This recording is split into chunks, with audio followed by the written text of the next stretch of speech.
Primeiro e segundo livros dos Reis. Introdução. Tema e disposição. Pelo tema, os dois livros dos Reis continuam a história da monarquia começada com Saul e Davi e a conduzem em movimento paralelo dos dois reinos até a catástrofe sucessiva de ambos. Dir-se-ia uma história trágica ou a crônica de uma decadência. Se consideramos ascensional o tempo dos juízes até Davi e talvez Salomão, o seguinte seria o anticlímax. O tema não é só trágico. Muitas vezes se escuta uma voz sombria que difunde a sua tonalidade sobre o material circundante e nos prepara para a catástrofe. Vista de perto, essa geometria não é tão regular, pois se quebra em vários altos e baixos.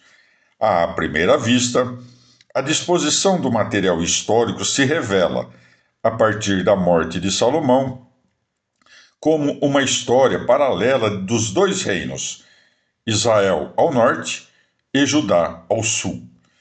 19 reis ao norte e 19 ao sul. É a aritmética elementar da história. Com uma duração de 210 anos para Israel e 346 para Judá. A diferença mais séria é que Israel se afasta da dinastia davídica e muda 8 vezes de casa reinante, ao passo que Judá mantém sempre a dinastia davídica. Este fato constitui um dos polos significativos do livro. O paralelismo serve ao autor para ver a diferença. Há conspirações em ambos os reinos. Ao norte, uma conspiração leva a uma mudança de dinastia. Ao sul, leva a uma mudança de monarca da mesma dinastia. Ambos os reinos sofrem ataques externos. Ao norte, as pressões externas favorecem as mudanças dinásticas. Ao sul, até os monarcas impostos pertencem à dinastia de Davi. Por que acontece assim? Porque a dinastia davídica tem uma promessa do Senhor. O autor nolo diz ou nolo faz ver. Os momentos dramáticos em que a casa de Davi se vê ameaçada e se salva maravilhosamente, detém o autor e o leitor, até produzem uma parada no Reino do Norte, para que se aprecie melhor a diferença. Elementos de unificação. Uma primeira leitura nos revela no autor a vontade de unificar, imposta sobre a unidade temática relativa. Além da disposição paralela antes exposta, podemos apontar dois recursos dominantes para unificar: as fórmulas e os discursos e alguns esquemas. A. Encontramos repetidas vezes as fórmulas organizadas no seguinte esquema: A. N, filho de N, subiu ao trono de Israel na cidade N. B. No ano X do reinado de N, de Israel, Judá. C. Tinha X anos quando subiu ao trono e reinou X anos. D. Sua mãe se chamava N, filha de N. E. Avaliação do reinado. F.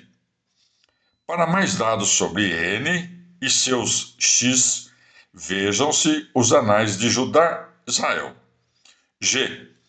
N morreu e foi sepultado em N. H. N reinou em seu lugar. A primeira metade de C e todo D são usados no Reino do Sul.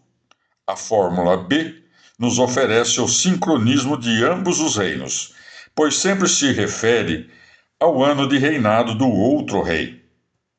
A avaliação E toma como norma para o Reino do Norte o pecado de Jeroboão, para o Reino do Sul o culto dos lugares altos, como norma geral. A avaliação permite mais mudanças ou expansões das fórmulas. B. Se o esquema é bastante rigoroso, as fórmulas são heterogêneas. A maioria nos dão nomes em suas coordenadas de espaço, tempo e família. F. É uma nota de historiografia, não muito moderna, porque o autor remete às suas fontes para o que não citou ou utilizou. Procede da mesma fonte o material incorporado? Provavelmente não. Quanto à avaliação do reinado, é evidente o caráter de julgamento pessoal do autor. Temos de agradecer-lhe a honradez com que expressou o seu ponto de vista uniforme e tê-lo expresso nos esquemas, sem interferir nas narrações propriamente ditas. Assim, o leitor poderá colocar-se na perspectiva correta e apreciar as avaliações do autor. C. Os discursos. Tomamos a palavra em sentido amplo. Algumas vezes são discursos ou comentários postos na boca de algum personagem, muitas vezes um profeta. Outras vezes são reflexões pronunciadas pelo próprio autor em momentos culminantes. Pausas narrativas para olhar para trás e talvez para frente. Esses discursos se distinguem por seu estilo retórico inconfundível e por sua doutrina simplificada, que veremos adiante. O leitor deveria deter-se nesses momentos e acompanhar o autor em suas reflexões. São os momentos em que o autor fala mais abertamente. Com suas palavras, quer instruir, exortar, convidar à reflexão. Embora depois não nos convença plenamente, faremos bem se o escutarmos com atenção. D. Outro elemento de unificação é a palavra profética como anúncio. Sucessivas predições vão traçando arcos e dirigindo a história para o seu cumprimento. O arco pode inscrever-se na vida de uma pessoa, pode abranger uma dinastia, pode alongar-se até o fim. Junto a essas predições, há outra série de palavras proféticas, originais ou ampliadas ou insinuadas pelo autor, muito parecidas com os discursos. A palavra profética pode funcionar como motor da história e como sua explicação antecipada ou posterior. Princípio teológico. A. A história do povo e da monarquia se desenvolve sob o signo da aliança. Esta constitui Israel como povo de Deus e exige dele fidelidade total ao Senhor e cumprimento de seus mandamentos. Fidelidade e cumprimento são pagos com bênçãos, rebeldia e desobediência com maldições. É um princípio de retribuição não de acordo com o código natural e objetivo, mas baseado na relação pessoal do povo com o seu Deus. Por isso, é tão importante a fidelidade exclusiva e incondicional ao Senhor, cumprindo pessoalmente os mandamentos. Essa fidelidade pode ser chamada o primeiro mandamento, que inclui todos os demais na forma de atitude. A princípio, a fidelidade ao Senhor toma a forma de veneração e culto exclusivo a um só Deus, eliminando deuses estrangeiros ou a idolatria, ou o sincretismo. Esse culto pode e deve ser celebrado em santuários locais, ou então num santuário central que reúna os confederados em ocasiões solenes. Estas podem ser renovação da aliança, peregrinação anuais, reuniões em momentos de crise. De tudo isso, dão testemunho os livros de Josué, Juízes, Samuel e também o nosso. B. Mas acontece bem cedo que a fidelidade exclusiva é ameaçada por diversas formas de sincretismo nos santuários locais. Deuses e cultos de fertilidade introdução de deuses estrangeiros, culto com imagens proibidas. Então surgiu a ideia de atacar a raiz do mal, purificando constantemente esses cultos locais e até extirpando-os, com uma forte centralização do culto. Chegados a esse momento, o culto exclusivo a um só Senhor toma a forma de culto num só templo. Indubitavelmente, as deformações dos cultos locais influíram na história dos dois reinos, com efeitos religiosos e também políticos. O autor toma o resultado final, a unificação do culto, e o erige em critérios de interpretação e avaliação de toda a história precedente. Como se vê, é um procedimento que projeta para trás um ponto de vista, julgando o passado segundo uma lei ainda não promulgada. Nesse sentido, é um julgamento anacrônico. É, além disso, um procedimento que simplifica os fatos. Nesse sentido, é um julgamento simplista. Portanto, devemos rejeitá-lo? Pelo contrário, devemos lê-lo com clara consciência de sua limitação e, sobretudo, completá-lo com nossa reflexão e com a leitura de textos proféticos, como Amós, Oséias, Isaías, Miqueias, Jeremias, Ezequiel. C.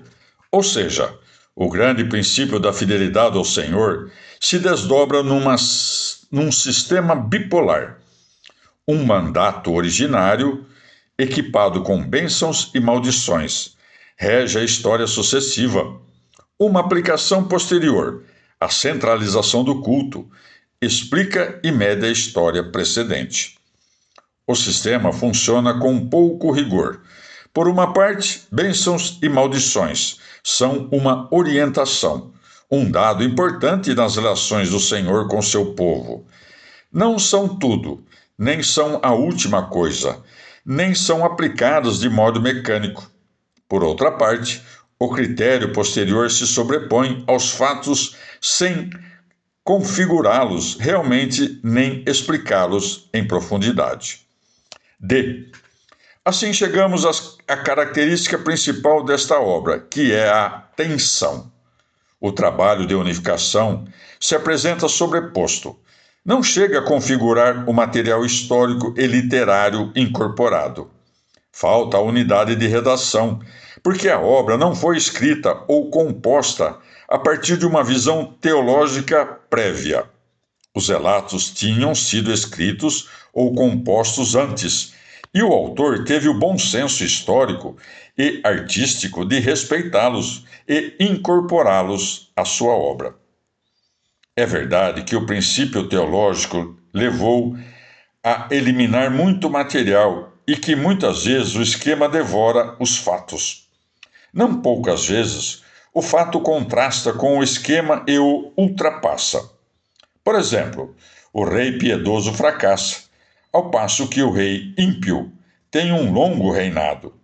O rei justo fracassa e o rei perverso prospera. O autor não esconde a contradição. Mais interessantes são os casos em que as narrações ultrapassam simplesmente o esquema. São os melhores momentos do livro. Testemunham a força dos fatos, a vontade de lembrança popular ou de grupos, o gênio ou talento de narradores anônimos, a existência de tradições orais já fixadas ou de documentos que mereciam ser conservados. Exemplo notável é o ciclo de Elias. Valores literários. É preciso degustar esses relatos em sua qualidade literária, e é perigoso reduzi-los a esquemas, fórmulas e princípios. Só assim assumiremos a atitude dos antigos ouvintes e leitores. Só assim captaremos uma parte fundamental do seu sentido religioso. Os autores empregavam alguns procedimentos narrativos comuns à narrativa simples de qualquer país ou tempo, e outros procedimentos desusados entre nós. Com frequência, Os números têm valor construtivo. Por exemplo, o número de frases, o número de vezes que um relato repete uma palavra ou sua raiz. O material sonoro é com frequência muito importante, coisa normal numa recitação oral. Pensemos nos efeitos sonoros dos contos contados em voz alta às crianças. Um nome pode ser tomado para jogo de palavras, para articular o destino de quem o leva. Algumas frases são mais importantes, são sublinhadas com aliterações e assonâncias ou por contraste sonoro. O narrador pode afastar-se da fluidez narrativa normal, criando diversos efeitos rítmicos, dilatando ou estreitando o volume das frases, introduzindo em ressalto frases muito rítmicas. Em geral, os diálogos são mais rítmicos que o resto. Os autores sabem manejar o tempo narrativo, acelerando e atrasando, adiando o desfecho, trabalhando a simultaneidade, com olhadas retrospectivas, flashback. A sua maestria indiscutível é a arte do essencial e imediato, sem explicações nem rodeios, economizando detalhes, numa linguagem despojada de substantivos e verbos. Alguns preferirão outros valores mais sutis, como o tecido de relações internas que fazem a estrutura, ou a tonalidade sugestiva de algumas passagens, ou a dimensão simbólica que cresce e se dilata sobre personagens e fatos. É difícil captar esses valores literários essenciais não ornamentais. Em primeiro lugar, porque alguns não podem ser reproduzidos na tradução. Números, efeitos sonoros. Em segundo lugar, pelo nosso mau costume de ler sem escutar. Em terceiro lugar, porque cremos que a Bíblia, como livro religioso, está fora e acima do literário. Essa ideia é uma forma de docetismo. Finalmente, os comentaristas não costumam interessar-se por esses aspectos. Por essas razões, pareceu-me necessário chamar a atenção do leitor sobre os procedimentos narrativos em cada caso. Se o leitor sensível e treinado não precisa dessas chamadas, creio que o leitor médio me será grato por elas. Horizonte histórico. O autor tem como horizonte do seu livro o povo de Israel, unido ou dividido. Se cruza a fronteira nacional, é porque algum personagem estrangeiro se intrometeu no espaço ou no tempo dos israelitas. Mas falta-lhe visão de conjunto, a capacidade de situar a história nacional no quadro da história internacional. Talvez por falta de informação, ou por falta de interesse, ou por princípio. Não pedimos um horizonte universal, nem sequer supranacional, a um narrador popular das gestas de um herói. Bastamos os personagens imediatos da ação, em concentração épica ou dramática. Pediríamos a um autor que escrevesse uma história de conjunto, dispondo de fontes oficiais e trabalhando com perspectiva temporal, uma consciência mais refletida sobre a política internacional. Por exemplo, por muitos anos a Síria está determinando, mediata ou imediatamente, a história de todos os reinos do Oriente. No entanto, o narrador nos apresenta esse novo personagem somente quando põe o pé em território de Israel. Os profetas escritores dessa época tiveram um horizonte mais amplo. E, ao faltar esse horizonte amplo, falta a motivação complexa de muitos fatos que o autor conta ou recolhe. Ou seja, o seu horizonte de explicação causal se reduz. Podemos dizer que era o modo da época. A arte de escrever história ainda não tinha adquirido o nosso senso de perspectiva. Os narradores bíblicos e o autor final fizeram até demais. Essa é uma desculpa válida, mas na hora de explicar a obra, temos de alargar o horizonte e utilizar material complementar para compreendermos melhor os fatos e o seu sentido. Assim, trabalhamos conjuntamente em 3 níveis: o nível dos fatos acontecidos e dos personagens reais, com suas motivações. A esse nível chegamos imediatamente. Ao nível do texto em sua realidade literária, que podemos captar na primeira leitura e aprofundar com a análise, chegamos imediatamente na obra, ou imediatamente na tradução. Ao nível da compreensão teológica, o discreto papel de protagonista de Deus, do homem e sua história, que discorrem diante de Deus, chegamos pelo texto, pelo que o autor diz expressamente, pelo que apresenta, pelo que cala, pela estrutura da obra. Esse terceiro nível ficará bem nivelado se o olharmos com a perspectiva de Cristo. Isso nos leva a uma última palavra: conversão e esperança. Ao longo dessa história, retorna com insistência o tema da conversão do povo e do perdão de Deus. Exigência de conversão e profissão de esperança. A fidelidade do povo não é a última coisa. A fidelidade de Deus a abrange e ultrapassa. A destruição não é a última coisa. A história continua. Não só a história universal, que continua quando desaparece a Assíria, mas também a história de Israel como povo de Deus. O autor não quer contar a história de um povo desaparecido, mas fala aos filhos e netos, chamados a continuar a história dramática. Não por méritos do povo, mas pela fidelidade de Deus. Restam outros capítulos por viver e por escrever.